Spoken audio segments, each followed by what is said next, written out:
Si jamais il y eut un homme crucifié en esprit, ce fut Jérémie. C'est une grande illustration de l'Ancien Testament. Il porte les marques de l'homme crucifié, dès le début. Si vous désirez connaître ce qu'est un homme crucifié, lisez le premier chapitre de la prophétie de Jérémie, et vous le verrez manifesté comme tel de suite. Lisez tout le livre de Jérémie, et vous verrez qu'un portrait grandeur nature d'un homme crucifié. Allez au chapitre 1 et au verset 4 à 6. La parole de l'Éternel me fut adressée en ces mots. Avant que je t'ai formé dans le ventre de ta mère, je te connaissais, et avant que tu sois sorti de son sein, je t'avais consacré, je t'avais établi prophète des nations. Tout homme naturel non crucifié saisirait cela et dirait, moi, je suis quelqu'un. Quel pouvoir m'est confié, quelle œuvre j'obtiens, celle de toute une vie. Je répondis, ah Seigneur éternel, voici, je ne sais point parler, car je suis un enfant. Telle est la réaction d'un homme crucifié face à une grande perspective placée devant lui par le Seigneur. Vous voyez ce qu'un homme crucifié peut être lorsque le Seigneur l'a dans ses mains. Versets 9 et 10. Voici, je mets mes paroles dans ta bouche. Regarde, je t'établis aujourd'hui sur les nations et sur les royaumes, pour que tu arraches et que tu abattes, pour que tu ruines et que tu détruises, pour que tu bâtisses et que tu plantes. Il y a la croix dans la parole d'un homme crucifié.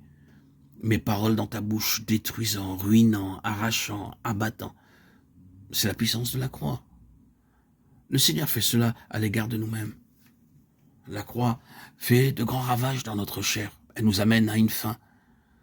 Mais il y a un autre côté à la croix, et c'est celui de bâtir et de planter. C'est l'œuvre de la croix en résurrection. La croix, c'est deux côtés, celui qui brise et celui qui relève. Et c'est dans la puissance de la croix du Seigneur Jésus que la parole de Dieu trouve son efficacité. Il devient la parole de la croix, le vêtement teint de sang, et le vêtement de celui qui est la parole de Dieu. Et en tant que parole de Dieu, il obtient sa puissance par le moyen de la croix. Christ crucifiait la puissance de Dieu. Quand la croix a sa place dans nos vies, la parole de Dieu est énormément puissante. Un prédicateur non crucifié est un prédicateur inefficace, stérile. Le ministère dans la parole de Dieu de la part d'une personne qui n'est pas un ministre ou un vase crucifié est impuissant, infructueux, stérile. Trouvez un homme crucifié donnant la parole de Dieu et vous saurez qu'elle sera efficace, fructueuse, puissante. La parole dans la bouche de Jérémie, qui est un homme crucifié, est la parole de la croix. Elle est Christ crucifié. La puissance de sa croix, amenant en vue un homme céleste par l'incarnation de la parole de Dieu.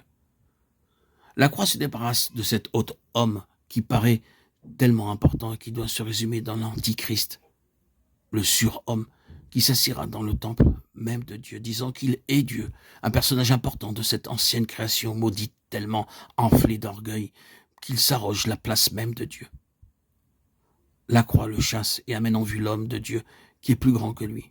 Christ se trouve en face de l'antichrist, l'antéchrist, et il n'y a aucune comparaison. La croix introduit cet homme en mettant l'autre dehors. La croix fait échouer tout ce qui est en nous de cet autre homme, et ainsi fait de la place pour la révélation de l'homme céleste, à la fois personnellement et corporativement, et nous accorde un ministère qui est le résultat de l'œuvre de sa parole en nous. C'est un ministère qui est une œuvre, non pas un ministère fait de déclaration. C'est la raison pour laquelle nous avons souligné les paroles de Jean 14. Les paroles que je vous dis, je ne les dis pas de moi-même. Et le Père qui demeure en moi, c'est lui qui fait les œuvres. Le Père qui habitait en lui faisait ses œuvres, les paroles qu'il prononce. Il ne les prononce pas de lui-même, elles sortent des œuvres du Père. Ainsi, ce n'est pas une question de vérité, d'enseignement, de mots, d'idées. C'est un ministère mis en évidence peut-être par des mots, mais par des mots que l'Esprit enseigne. C'est un ministère résultant de paroles intérieures, des œuvres de l'Esprit dans la personne. Que le Seigneur nous conduise davantage en cela.